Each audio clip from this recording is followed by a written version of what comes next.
राधे राधे दोस्तों, हरि सिमरन में आपका स्वागत है। दोस्तों, आज हम अष्टावक्र गीता के 18वें अध्याय का श्रवण करेंगे। 18वें अध्याय को अष्टावक्र जी ने इतने विस्तार से कहा कि हम इसे 2 भागों में सुनेंगे। अष्टावक्र जी कहते हैं, जिस बोध का उदय होने पर, जागने पर स्वप्न के समान भ्रम की निवृत्ति हो जाती है, उस एक सुख स्वरूप शांत प्रकाश को नमस्कार है। जगत के सभी पदार्थों को प्राप्त करके कोई बहुत से भोग प्राप्त कर सकता है, पर उन सब का आंतरिक त्याग किए बिना सुखी नहीं हो सकता। जिसका मन यह कर्तव्य है और यह अकर्तव्य आदि दुखों की तीव्र ज्वाला से झुलस रहा है, उसे भला कर्म त्याग रूपी शांति की अमृत धारा का सेवन किए बिना सुख की प्राप्ति कैसे हो सकती है। यह संसार केवल एक भावना मात्र है, परमार्थतः कुछ भी नहीं है। भाव और अभाव के रूप में स्वभावतः स्थित पदार्थों का कभी अभाव नहीं हो सकता। आत्मा न तो दूर है और न पास, वह तो प्राप्त ही है। तुम स्वयं ही हो, उसमें न विकल्प है, न प्रयत्न, न विकार और न मल ही। अज्ञान मात्र की निवृत्ति और स्वरूप का ज्ञान होते ही दृष्टि का आवरण भंग हो जाता है और तत्व को जानने वाला शोक से रहित होकर शोभायमान हो जाता है। सब कुछ कल्पना मात्र है और आत्मा नित्य मुक्त है। धीर पुरुष इस तथ्य को जानकर फिर बालक के समान क्या अभ्यास करे। आत्मा ही ब्रह्म है और भाव अभाव कल्पित है, ऐसा निश्चय हो जाने पर निष्काम ज्ञानी फिर क्या जाने, क्या कहे और क्या सुने। सब आत्मा ही है, ऐसा निश्चय करके जो चुप हो गया है, उस पुरुष के लिए यह मैं हूँ, यह मैं नहीं हूँ आदि कल्पनाएं भी शांत हो जाती हैं। अपने स्वरूप में स्थित होकर शांत हुए तत्व ज्ञानी के लिए न विक्षेप है और न एकाग्रता, न ज्ञान है और न अज्ञान, न सुख है और न ही दुख। जो योगी स्वभाव से ही विकल्प रहित है, उसके लिए अपने राज्य में या भिक्षा में, लाभ हानि में, भीड़ में या सुने जंगल में कोई भी अंतर नहीं है। यह कर लिया और यह कार्य शेष है। इन द्वंद्वों से जो मुक्त है, उसके लिए धर्म कहाँ, कर्म कहाँ, अर्थ कहाँ और विवेक कहाँ। जीवन मुक्त योगी का ना तो कुछ कर्तव्य है और ना ही उसके हृदय में कोई अनुराग है। जैसे भी जीवन बीत जाए वैसे ही उसकी स्थिति है। जो महात्मा सभी संकल्पों की सीमा पर विश्राम कर रहा है, उसके लिए मोह कहाँ, संसार कहाँ, ध्यान कहाँ और मुक्ति भी कहाँ। जिसने अपने स्वरूप में कभी कोई विक्षेप देखा हो, वह उसको रोके। तत्व को जानने वाले का विक्षेप कभी होता ही नहीं है। किसी साध्य के बिना वह क्या करे। तत्वज्ञ तो सांसारिक लोगों से उल्टा ही होता है। वह सामान्य लोगों जैसा व्यवहार करता हुआ भी अपने स्वरूप में न समाधि देखता है, न विक्षेप और न लय है। तत्वज्ञ भाव और अभाव से रहित, तृप्त और कामना रहित होता है। लौकिक दृष्टि से कुछ उल्टा सीधा करते हुए भी वह कुछ भी नहीं करता। तत्वज्ञ का प्रवृत्ति या निवृत्ति का दुराग्रह नहीं होता। जब जो सामने आ जाता है, तब उसे करके वह आनंद से रहता है। ज्ञानी कामना, आश्रय और प्रतंत्रता आदि के बंधनों से सर्वदा मुक्त होता है। प्रारब्ध रूपी वायु के वेग से उसका शरीर उसी प्रकार गतिशील रहता है जैसे वायु के वेग से सूखा पत्ता। जो संसार से मुक्त है वह ना कभी हर्ष करता है और ना विषाद। उसका मन सदा शीतल रहता है और वह विदेह के समान सुशोभित होता है। जिसका अंतर्मन शीतल और स्वच्छ है, जो आत्मा में ही रमण करता है, उस धीर पुरुष की ना तो किसी त्याग की इच्छा होती है और ना कुछ पाने की आशा। जिस धीर पुरुष का चित्त स्वभाव से ही निर्विषय है, वह साधारण मनुष्य के समान प्रारब्धवश बहुत से कार्य करता है, पर उसे ना तो मान होता है और ना अपमान है। यह कर्म शरीर ने किया है, मैंने नहीं। मैं तो शुद्ध स्वरूप हूँ।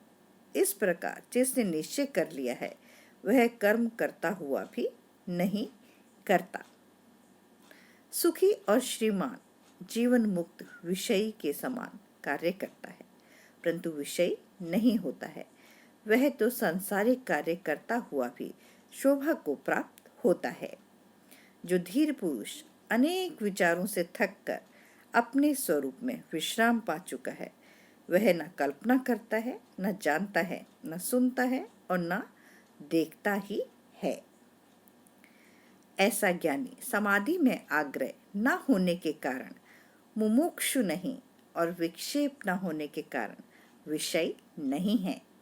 मेरे अतिरिक्त जो कुछ भी दिख रहा है वह सब कल्पित ही है, ऐसा निश्चय करके सबको देखता हुआ वह ब्रह्म ही है। जिसके अंतःकरण में अहंकार विद्यमान है, वह देखने में कर्म ना करे तो भी करता है, पर जो धीर पुरुष निरहंकार हुआ है वह सब कुछ करते हुए भी कर्म नहीं करता। मुक्त पुरुष के चित्त में न उद्वेग है, न संतोष और न कर्तव्य का अभिमान ही है। उसके चित्त में न आशा है न संदेह। ऐसा चित्त ही सुशोभित होता है। जीवन मुक्त का चित्त ध्यान से विरत होने के लिए और व्यवहार करने की चेष्टा नहीं करता है। निमित्त के शून्य होने पर वह ध्यान से विरत भी होता है और व्यवहार भी करता है। अविवेकी पुरुष यथार्थ तत्व का वर्णन सुनकर और अधिक मोह को प्राप्त होता है या संकुचित हो जाता है। कभी कभी तो कुछ बुद्धिमान भी उसी अविवेकी के समान व्यवहार करने लगते हैं। मूढ़ पुरुष बार बार एकाग्रता और निरोध का अभ्यास करते हैं। धीर पुरुष सुषुप्त के समान अपने स्वरूप में स्थित रहते हुए कुछ भी कर्तव्य रूप से नहीं करते। मूढ़ पुरुष प्रयत्न से या प्रयत्न के त्याग से शांति प्राप्त नहीं करता, पर प्रज्ञावान पुरुष तत्व के निश्चय मात्र से शांति प्राप्त कर लेता है। आत्मा के संबंध में जो लोग अभ्यास में लग रहे हैं, वे अपने शुद्ध बुद्ध प्रिय पूर्ण निष्प्रपंच और निरामय ब्रह्म स्वरूप को नहीं जानते। अज्ञानी मनुष्य कर्म रूपी अभ्यास से मुक्ति नहीं पा सकता और ज्ञानी कर्म रहित होने पर भी केवल ज्ञान से मुक्ति प्राप्त कर लेता है। अज्ञानी को ब्रह्म का साक्षात्कार नहीं हो सकता, क्योंकि वह ब्रह्म होना चाहता है। ज्ञानी पुरुष इच्छा ना करने पर भी पर ब्रह्म बोध स्वरूप में रहता है। अज्ञानी निराधार आग्रहों में पड़कर संसार का पोषण करते रहते हैं। ज्ञानियों ने सभी अनर्थों की जड़ इस संसार की सत्ता का ही पूर्ण नाश कर दिया है। अज्ञानी शांति नहीं प्राप्त कर सकता, क्योंकि वह शांत होने की इच्छा से ग्रस्त है। ज्ञानी पुरुष तत्व का दृढ़ निश्चय करके सदैव शांत चित्त ही रहता है। अज्ञानी को आत्म साक्षात्कार कैसे हो सकता है जब वह दृश्य पदार्थों के आश्रय को स्वीकार करता है। ज्ञानी पुरुष तो वे हैं जो दृश्य पदार्थों को न देखते हुए अपने अविनाशी स्वरूप को ही देखते हैं। जो आग्रह करता है उस मूर्ख का चित्त निरुद्ध कहाँ है। आत्मा में रमण करने वाले धीर पुरुष का चित्त तो सदैव स्वाभाविक रूप से निरुद्ध ही रहता है। कोई पदार्थ की सत्ता की भावना करता है और कोई पदार्थों की असत्ता की। ज्ञानी तो भाव अभाव दोनों की भावना को छोड़कर निश्चिंत रहता है। बुद्धिहीन पुरुष अज्ञानवश अपने शुद्ध अद्वितीय स्वरूप का ज्ञान तो प्राप्त करते नहीं, पर केवल भावना करते हैं। उन्हें जीवन पर्यंत शांति नहीं मिलती। मुमुक्षु पुरुष की बुद्धि कुछ आश्रय ग्रहण किए बिना नहीं रहती। मुक्त पुरुष की बुद्धि तो सब प्रकार से निष्काम और निराश्रय ही रहती है। अज्ञानी पुरुष विश्वरूपी मतवाले हाथियों को देखकर भयभीत हो जाते हैं और शरण के लिए तुरंत निरोध और एकाग्रता की सिद्धि के लिए झटपट चित्त की गुफा में घुस जाते हैं। कामना रहित ज्ञानी सिंह है, उसे देखते ही विषय रूपी मतवाले हाथी चुपचाप भाग जाते हैं। उनकी एक नहीं चलती, उल्टे वे तरह तरह से खुशामद करके सेवा करते हैं। शंका रहित ज्ञानी पुरुष मुक्ति के साधनों का अभ्यास नहीं करता। वह तो देखते, सुनते, छूते, सूंघते, भोगते हुए भी आनंद में मग्न रहता है।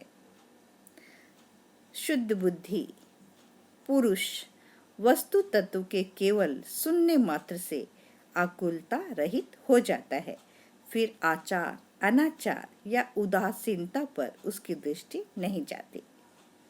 स्वभाव में स्थित ज्ञानी शुभ हो या अशुभ, जो जब करने के लिए सामने आ जाता है तब वह उसे बालक की चेष्टा के समान सरलता से कर डालता है। स्वतंत्रता से ही सुख की प्राप्ति होती है। स्वतंत्रता से ही परम तत्व की उपलब्धि होती है। स्वतंत्रता से ही परम शांति की प्राप्ति होती है और स्वतंत्रता से ही परम पद मिलता है। हरि ओम तत्सत। जय जय श्री राधे।